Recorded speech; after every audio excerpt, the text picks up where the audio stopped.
It was a cloudy afternoon on the outskirts of a quiet hill town nestled between pine forests and crumbling stone pathways, where the old world clung to the earth with the same stubbornness as the moss that grew on the walls of forgotten homes. And a gentle wind carried the distant bark of a dog that no one really paid attention to anymore, except for those who knew. The stray had made the broken steps near the old war memorial its regular resting spot, curling its scarred body into a ball under the bronze statue of a man whose face had been weathered down by years of rain and sun. A man once remembered and now mostly ignored, just like the dog that refused to leave its side. Most locals called the dog Major, though no one knew his real name, only that he wore a faded collar with a tag too rusted to read, and moved with a limp that hinted at old battles not fought in the streets for scraps, but on muddy fields with gunfire and men shouting commands. Tourists came and went, snapping selfies and tossing wrappers on the steps of that quiet shrine. And though the town's elders nodded politely and shopkeepers smiled for sales, a quiet discomfort always stirred whenever someone noticed the dog and frowned, as if its presence offended the aesthetics of their weekend retreat. On that particular afternoon, 3 young tourists, clad in designer hiking gear and wrapped in the ignorance of comfort, spotted the dog as they came up the hill, laughing too loudly and pointing too eagerly, their cameras already full of filtered sunsets and curated countryside. "Look at that thing," one sneered, wrinkling his nose. "It's disgusting. What's it even doing here?" They laughed, not noticing the elderly fruit vendor across the road slowly putting down his basket, or the little girl with pigtails clutching her grandmother's hand a little tighter. "Let's scare it away," another suggested, and before anyone could stop them, they picked up a handful of gravel and hurled it, the sharp stones clattering against the dog's side, drawing a yelp that echoed down the silent road. The dog didn't bark or growl. It simply got up slowly, dignity unshaken, and limped away behind the statue, as if hiding behind a memory that couldn't protect it anymore. And then the street fell into a silence so heavy, it seemed even the wind had stopped to listen. The fruit vendor, Mr. Ramish, an old man who had once worn the same uniform as the statue behind the dog, stepped forward, not with anger, but with a sadness that pressed his shoulders down like a rucksack, too heavy to carry. "You shouldn't have done that," he said softly, and the tourists laughed again, brushing off his words like they did the dust on their boots. "It's just a stray," one of them shrugged. But Ramish didn't smile. He looked over at the dog behind the statue, and then back at the boys, and said in a voice that sounded like it had lived through things no one could imagine, "That stray saved more lives than you'll live to count." And then he told them, not because they deserved to know, but because stories, when buried, become ghosts. "His name was Bravo," he began, voice catching only slightly, "and he served with the 21st Mountain Regiment alongside General Arjun Thacker. The man whose statue you just took selfies with. The man who was like a father to us and to that dog. Bravo had been a pup born in the snow-laced corners of Kashmir, bred for strength and discipline. But what no one could train into him was loyalty so deep it ran through his blood like wildfire. He was assigned to General Thacker during the peak of the insurgency.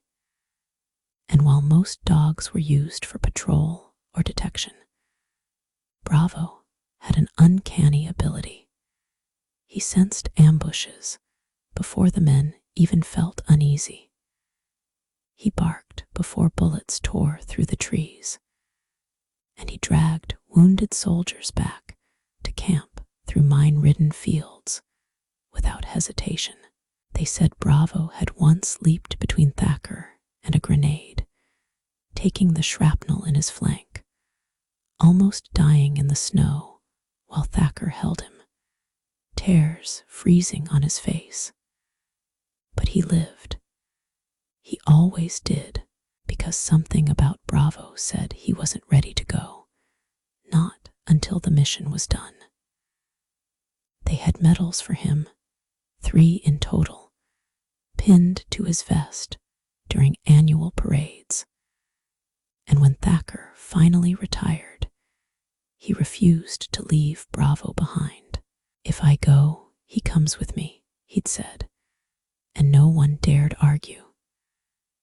They moved to this very town where Thacker had grown up, and the locals watched as the old soldier and his dog walked every evening up to this hill, sat beneath the statue of fallen comrades, and shared their silence like brothers do. But age, cruel and silent, took Thacker one winter morning in his sleep, and the dog, well, Bravo stayed. He refused to leave the statue, refused food for days, howled into the night like his chest would split, and eventually just remained. The townspeople fed him what they could, respected his space, and let him mourn, for even animals are allowed grief. But time moved on, new people came, and with each passing year, Bravo faded into the backdrop, a forgotten guardian of a forgotten soldier. "You see a stray," Ramesh said, eyes now shining, "but we see a comrade. We see a hero." The tourists looked down then, a little shame flickering in their eyes, but the damage had been done. And Bravo, no, not Bravo, Major now, as the townsfolk had taken to calling him, perhaps because they knew he deserved more than just a name, was no longer behind the statue. He had vanished into the mist, as he sometimes did when memories became too heavy, and no one knew where he went. But stories of him wandering to the old training ground, or sitting outside the abandoned army guest house at night, ears perked like he was still on duty, continued to drift like smoke through the town. That night, the local newspaper ran a front-page article. "Hero dog attacked by tourists, town outraged." But the real story wasn't in the paper. It was in the old photographs dusted off by veterans who hadn't spoken in years. It was in the school essay written by that little girl who had seen the cruelty with her own eyes. And it was in the shaky hands of Ramesh, who that night placed a small bowl of milk beside the statue and whispered, "Come home, Bravo. It's safe now." And perhaps the moon heard, because the next morning he was there curled at the foot of the statue, his eyes tired but watchful, his body still and proud. No rocks were thrown again. In fact, the town placed a small plaque beside the statue that read, "Major Bravo, guardian, soldier, friend. May we never forget." And though tourists still came, now they came with offerings, biscuits, blankets, sometimes just a gentle pat, and the stories began again. Stories of valor, of fur and fire, of loyalty and loss. And under the glow of the moon, where the wind rustled pine needles like applause, the dog who was once a soldier continued his watch, one heartbeat at a time. But legends do not settle, they echo.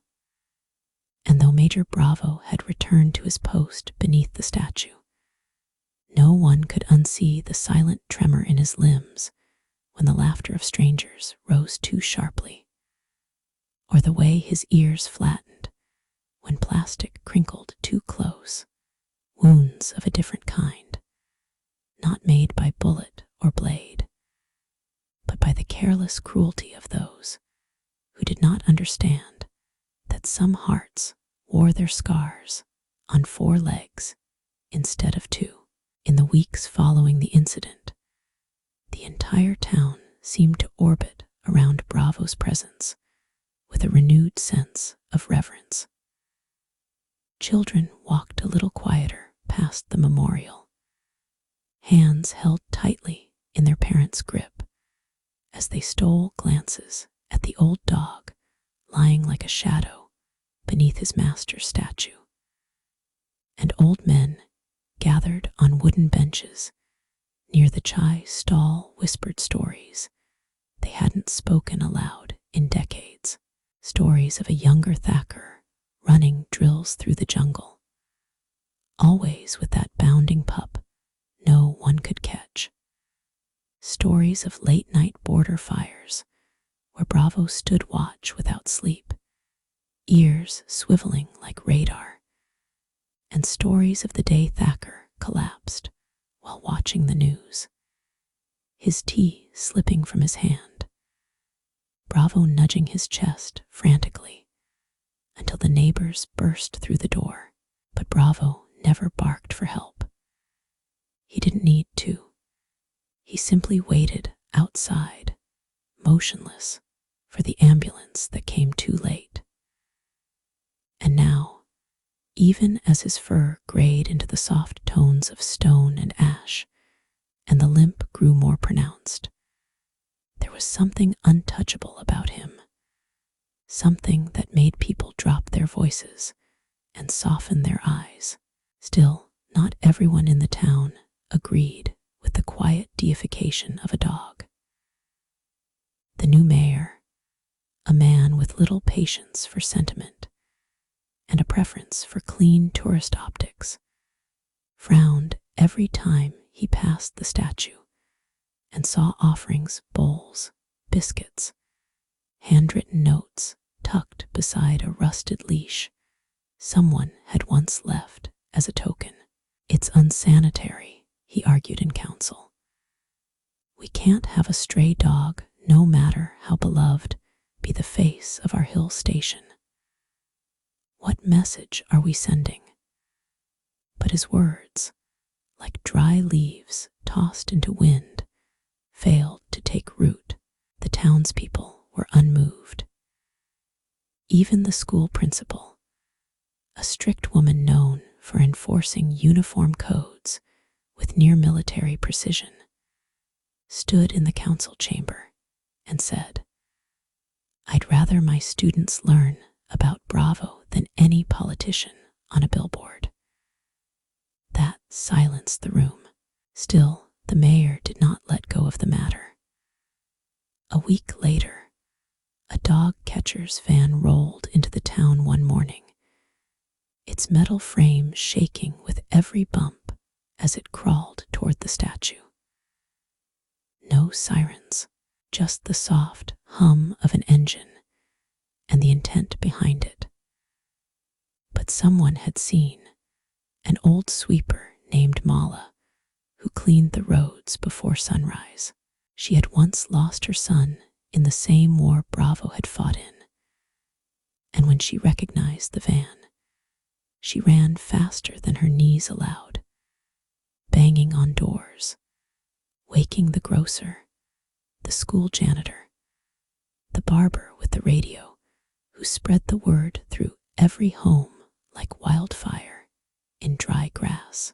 By the time the van reached the base of the hill, nearly half the town had formed a silent human wall, standing shoulder to shoulder, eyes firm, mouths closed. The dog catcher, a tired-looking man with a clipboard and no real desire to antagonize a mob, stepped out and said, "Orders from the mayor." Ramesh stepped forward, holding a laminated newspaper clipping that showed Bravo, young and fierce, bounding beside General Thacker during a Republic Day march. "We've got older orders," he said simply. The van turned around. The mayor resigned later that year after a corruption case unrelated to Bravo. But, as the town liked to joke, probably karma from messing with a soldier's dog. In time, the legend of Bravo reached beyond the borders of the sleepy hill town. A journalist visiting for a travel column stumbled upon the story and published a heartfelt piece titled "The Silent Sentinel, a Soldier's Dog Who Never Left His Post." It went viral. Suddenly, people from all over began arriving not just for the mist and the tea plantations, but to see Bravo. Some knelt beside him, whispering prayers. Others brought their own retired service dogs to sit beside him in a silent salute. A group of bikers once arrived, veterans themselves, wearing jackets with Bravo's face embroidered on the back, and spent the entire afternoon recounting tales from their days in uniform. And Bravo, ever patient, ever watchful, sat through it all. But time, even when wrapped in legend, is unkind to the body. One winter, colder than most, Bravo didn't rise one morning. Mala was the first to notice.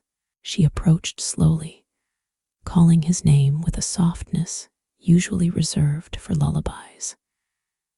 He blinked up at her, eyes clouded with age, and tried to rise, but his legs gave out. The vet came, said he was shutting down, one organ at a time. "He's holding on," she whispered, "but not for himself." And so the town did the only thing it could. They built him a shelter right beside the statue. Not a kennel, no, a memorial in itself. Wooden walls, a sloped roof, a small heater inside, and a sign that read Major Bravo's quarters, no entry without respect. Children painted paw prints on the walls. Soldiers sent medals from their units. A group of teenagers raised money to install a camera that streamed Bravo's resting place online. And it became something of a quiet sanctuary for people across the world looking for hope. One night, during a particularly brutal storm, lightning split the sky above the hills, and the power in the town flickered out. Ramesh, now stooped and weary, made his way to the shelter with a lantern in hand. Inside, Bravo was shivering, not from cold, but from memory, his breaths coming in short bursts, eyes unfocused. Ramesh sat beside him and began to speak, not loudly, but steadily, telling stories of the camp, of the time Bravo stole an officer's lunch and didn't get punished because the whole unit laughed too hard, or the day Thacker found a puppy in the snow and whispered, "This one's different." Slowly, the tremors eased, Bravo's breathing steadied, and when the storm passed, he slept. Not long after, the town began preparing for Founders' Day, the anniversary of the town's independence, and a festival of lights, food, and music. This time, the town council voted unanimously. The parade would begin at the War Memorial. The first float carried a framed portrait of General Thacker. The second bore a giant sculpture of Bravo, ears perked, tail poised mid-wag, cast in bronze with a plaque that read, "To serve, to suffer, to stay." But Bravo himself did not attend. His strength was fading, and he spent most days sleeping, occasionally lifting his head when the breeze carried the sound of boots marching in formation. Then came the morning when he didn't wake at all. No yelp, no whimper, no struggle, just a final breath, a soft exhale as if surrendering not to death, but to duty fulfilled. He passed at sunrise, the first golden rays brushing against his fur like the gentle hand of a friend saying, "You can rest now." The town held a funeral, not a simple burial. A full honor ceremony. Soldiers past and present carried his body draped in the national flag. A bugler played a mournful tune that made grown men cry. Children held candles. Even the tourists that day stood in silence, some with hands over hearts, others just wiping their eyes. They buried him beside General Thacker, a fresh stone laid at the base of the statue, etched with a single line, "He stayed." But Bravo's story didn't end in soil. It moved quietly and powerfully into classrooms where children studied more than dates. They learned about courage. It echoed in training camps where new recruits were told about the dog who refused to abandon his post. And it lived in the hearts of those who once believed only humans could be heroes. The shelter was preserved, turned into a small museum with items donated from across the country. His old collar now behind glass, the medals, the blanket Mala had sewn, and a wall filled with letters from strangers who wrote things like, "When I was at my lowest, I watched Bravo sleep, and I found peace." A year later, a film crew approached the town. They wanted to make a movie, but the town said no. "He doesn't need cinema," Ramesh said. "He has legacy." Instead, they printed a book, hand-bound by local artists, titled "The Dog Who Waited." Proceeds went to help veterans and rescue animals, and sometimes, when the mist rolls heavy down the hill and the night grows especially quiet, people say they still see him, just a glimpse, a shadow, a silhouette beside the statue, watching, always watching, because some bonds don't end in death. Some stories don't close with a period. They simply keep breathing as long as someone remembers, as long as someone dares to whisper the name, Bravo, beneath the glow of the moonbutt legends that breathe into the soul of a place, are never truly buried. And even though Bravo now rested beneath the earth beside his master, the hill town was never quite the same again. People who had once passed through without pausing now lingered, drawn by something they couldn't name, a stillness, perhaps, or a sense that courage had walked these cobbled paths on 4 legs and left behind its pawprints. The memorial site grew into something more than stone and bronze. It became a sanctuary for the broken, the forgotten, the lonely. Soldiers with missing limbs came in wheelchairs to sit in silence beside the statue, their medals resting on folded uniforms, not speaking for hours, just watching the wind rustle the grass over Bravo's grave. Children from the nearby school painted pebbles with tiny dog prints and hearts, placing them one by one on the soil. Artists arrived and sketched murals on the shelter walls, not just of Bravo, but of other nameless dogs who had served, been lost, or simply stayed behind when no one else would. There was something about Bravo's story that awakened in people the idea that love, pure, devoted, patient, could live in fur and eyes and silence, and it changed them. In cities far away, people who had watched Bravo's live stream during sleepless nights found themselves volunteering at shelters, adopting old dogs who had outlived their welcome, whispering the words, "You're home now," the way they imagined Thacker might have.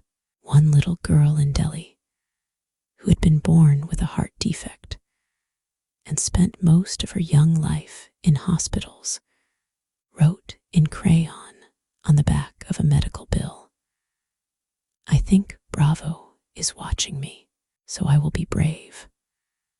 That paper was mailed to the town and placed in a glass frame beside his old dog tags.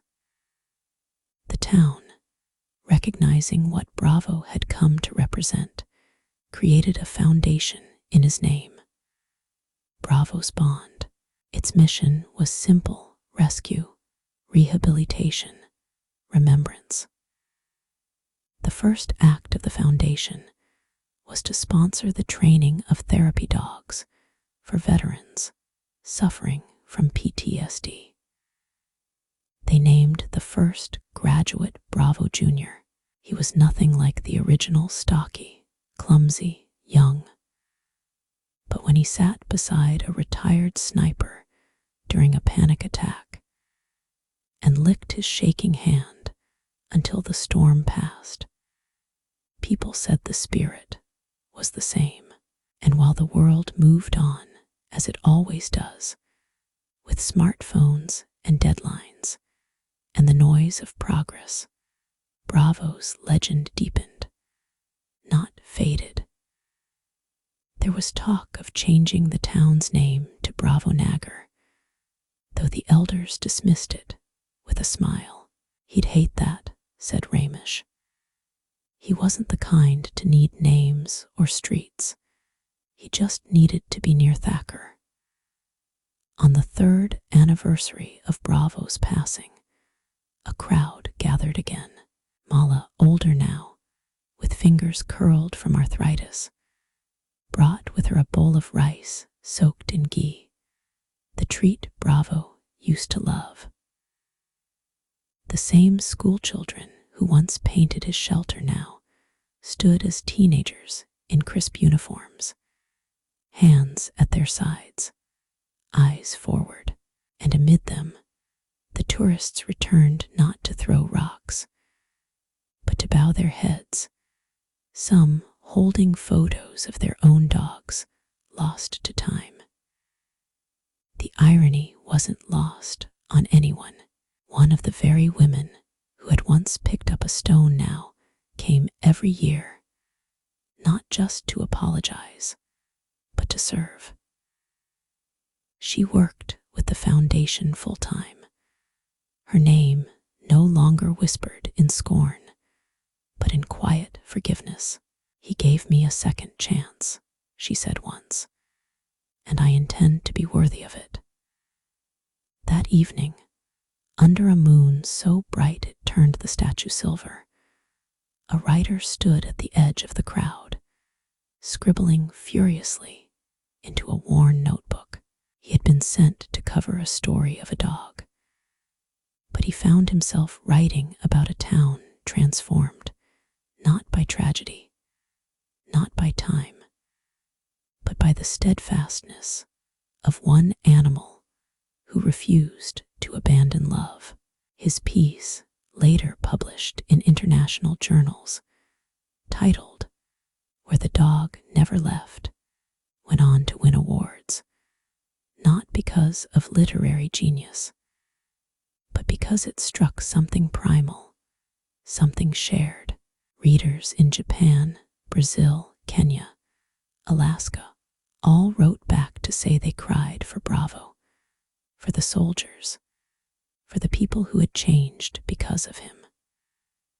But stories, even ones wrapped in tears and loyalty, must find their final word, and so must this one. On a soft spring day, 5 years after Bravo's passing, the town unveiled the final tribute. At the edge of the town square, where wildflowers now grew freely and bees danced in golden haze, stood a second statue, this one of Bravo not sitting, but running, head high, tail extended, ears pushed back in motion. At his side, carved in stone, the faint outline of a man, General Thacker, not detailed, but just enough to show they were together. A small plaque read, "Wherever he ran home."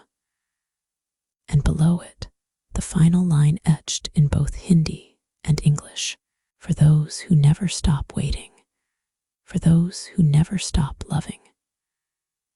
As the sun dipped low and the sky turned the color of dusk rose, the townspeople lit candles not in mourning, but in celebration, each light a story, each flame a whisper that said, "We remember."